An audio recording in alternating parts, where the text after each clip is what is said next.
সাল্লাল্লাহু আলাইহি ওয়াসাল্লামকে আল্লাহ পাক মদিনা রওজা পাকে আল্লাহ পাক সশরীরে জিন্দা হালতে রেখে দিয়েছে।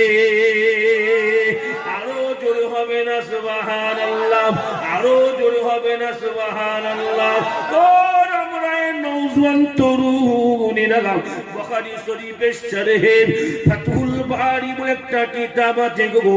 ফাতুল বারী কিতাবের মধ্যে পাওয়া গেছে ওয়াত্তাফাকাল উলামা আলা হায়াতিল আম্বিয়া, तमाम পৃথিবীর আলেমেরা ফতোয়া দিয়েছে আল্লাহ পাক প্রত্যেকটা আম্বিয়া আলাইহিম আজমাইন দেখারে আল্লাহ পাক তাদের কবরে জিন্দা হালতে রেখে দিয়েছে। জোরে হবে না সুবহানাল্লাহ। এই বড় পীরের জলসায় যেমন নবী এসেছেন